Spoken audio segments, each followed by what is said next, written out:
పొద్దున్నే మామూలుగా నేనేమో ఎక్స్పెక్ట్ చేశానంటే ఒక 10,000 15,000 వస్తే బెటరు.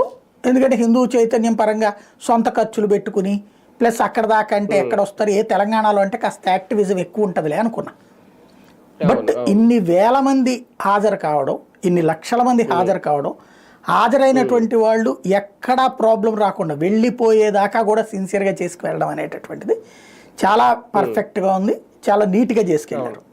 సరే, ఒక ప్రశ్న, ఒక అవగాహన లేకుండా అడుగుతున్నాను అనుకోండి. ఈ ప్రశ్న, రాష్ట్రం నలుమూల నుంచి ఇంతమంది వచ్చారు కదా, రాజకీయ పార్టీల్లో కూడా అందరూ హిందువులే ఉంటారు కదా, రాజకీయ నాయకులను పిలవకపోయినా పోని ఒక హిందువుగా పార్టీలకు అతీతంగా అక్కడికి వచ్చి కూర్చోడానికి ప్రాబ్లం ఏంటి? ఎందుకు ఒక బీజేపీ మినహాయిస్తే మిగిలిన వాళ్ళు అందరూ ఎందుకు అక్కడ కనిపించలేదు?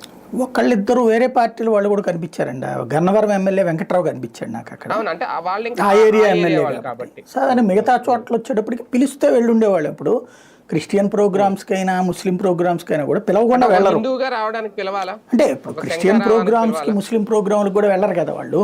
వాళ్ళు పిలిస్తేనే వెళ్తారు సహజంగా. ఇది ఒక సంస్థ నడుపుతున్న కార్యక్రమం అంటే సహజంగా వీళ్ళందరికీ ఉండేది ఏంటంటే విశ్వ హిందూ పరిషత్తు ఆర్ఎస్ఎస్ అనుబంధం. అంటే అది ఏదో బీజేపీ వాళ్ళతో లింకులు ఉంటాయి, వాళ్ళు పెడుతున్నారంటే మనకెందుకు అనేటటువంటి రూట్లో ఉంటుంది, సహజంగా ఉంటుంది. అంటే హిందూ చైతన్యం